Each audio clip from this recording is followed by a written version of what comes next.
आलिया द्वारा भेजी गई वह अहम वीडियो जैसे ही सनवाल के मोबाइल पर पहुंचती है, उसके चेहरे का रंग बदल जाता है।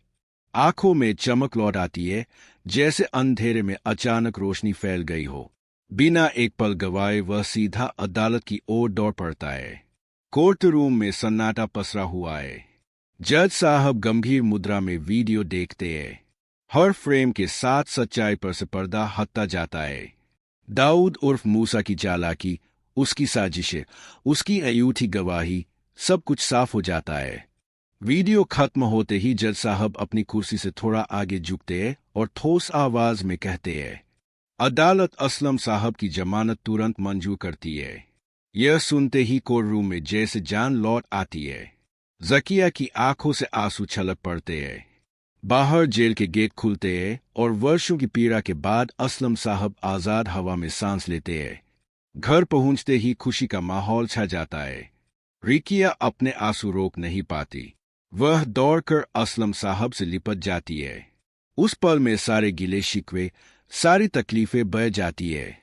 उसी भावुक क्षण में असलम साहब सनवाल का हाथ थामते हैं और भराई हुई आवाज में कहते हैं, बेटा, अब और इंतजार मत करो। पिया को अपनी जिंदगी बना लो। पिया शर्म और खुशी के मिले जुले भाव के साथ सिर झुका लेती है। उसकी आंखों में भविष्य के सपने तैर रहे होते हैं। लेकिन दूसरी ओर कहानी का अंधेरा अभी खत्म नहीं हुआ था। पुलिस डिपार्टमेंट को दाऊद के खिलाफ पुख्ता सबूत मिल चुके थे। उसकी काली करतूतों की फाइलें तैयार थीं। एक स्पेशल टीम तुरंत उसके घर दबिश देने पहुंचती है। लेकिन दाऊद शातिर था। पैसे की ताकत से वह कानून को भी झुकाने की कोशिश करता है। मोटी रकम पुलिस के कुछ लोगों के हाथों में पहुंचा दी जाती है और गिरफ्तारी कुछ समय के लिए टल जाती है। अगले ही दिन अदालत में दाऊद अयूठे गवाह पेश कर देता है। चालाकी से वह कुछ और दिनों का वक्त खरीद लेता है। जैसे ही असलम साहब और पिया कोर्ट से बाहर निकलते हैं, मीडिया का हुजूम उन्हें घेर लेता है। कैमरे चमकने लगते हैं। एक रिपोर्टर तीखे लहजे में सवाल दागता है, क्या यह सच है कि आपने पैसे ऐंठने के लिए से दाऊद पर झूठे आरोप लगाए? फिर सवालों की बौछार शुरू हो जाती है। कोई पिया के चरित्र पर उंगली उठाता है, कोई उसके इरादों पर। सनवाल यह सब बर्दाश्त नहीं कर पाता। उसका गुस्सा फूट पड़ता है। वह मीडिया वालों को हटाता हुआ पिया को अपने पीछे ढाल बनाकर सुरक्षित बाहर ले जाता है। अगले दिन पिया यूनिवर्सिटी जाती है। दिन सामान्य लगता है, लेकिन किसे पता था कि कुदरत कोई और खेल खेलने वाली है। छुट्टी के समय जब सनवाल उसे लेने पहुंचता है, पिया वहां नहीं होती। उसका दिल बैठने लगता है। बेचैनी बढ़ती जाती है। वह तुरंत यूनिवर्सिटी के सिक्योरिटी रूम में जाकर सीसीटीवी फुटेज चेक करता है। स्क्रीन पर जो दिखता है वह रूह कंपा देने वाला होता है।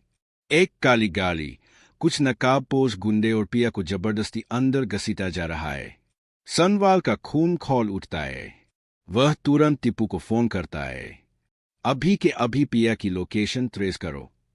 कुछ ही सेकंड में लोकेशन मिल जाती है। मैं जा रहा हूं पिया को लेने।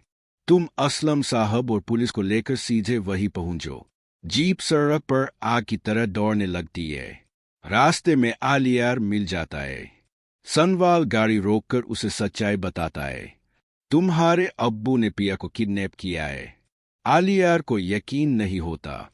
नहीं, मेरे अब्बू ऐसा नहीं कर सकते। लेकिन सच्चाई जानने के लिए वह भी साथ चल पड़ता है। लोकेशन एक पुराने सुनसान फार्म हाउस की निकलती है। चारों ओर खामोशी, लेकिन यह खामोशी किसी तूफान से पहले की थी। सनवाल दबे पाव अंदर घुसता है। अंदर पिया रस्सियों से बंधी बेबस रो रही होती है। वह जैसे ही उसे खोलने आगे बढ़ता है, पीछे से दाऊद के गुंडे उसे पकड़ लेते हैं। हंसता हुआ दाऊद सामने आता है। हाथ में बंदूक चमक रही होती है। आज तुम दोनों यही मरोगे। वह ट्रिगर दबाने ही वाला होता है कि पीछे से तालियों की आवाज गूंजती है। आलिया सामने खड़ा होता है। वाह अब मुझे यकीन नहीं था कि आप इतने गिर सकते हैं। दाऊद घबरा जाता है। हड़बड़ी में वह पिया पर गोली चला देता है और भागने लगता है। उसी पल पुलिस फोर्स फार्म हाउस को घेर लेती है। असलम साहब भी वहां होते हैं। दाऊद उर्फ मूसा को गिरफ्तार कर लिया जाता है। सनवाल खून से लथपथ पिया को गोद में उठाकर अस्पताल भागता है। कुछ देर बाद डॉक्टर बाहर आकर कहते हैं, घबराने की कोई बात नहीं, पिया खतरे से बाहर है। सबकी आंखों में राहत के आंसू होते हैं। आलियार पिया से माफी मांगता है और चुपचाप चला जाता है। अंत में अदालत में फैसला सुनाया जाता है। मूसा को 10 साल की सजा होती है और फिर पिया और सनवाल की मोहब्बत को मुकम्मल अंजाम मिलता है। निकाह कबूल है, नई जिंदगी की शुरुआत।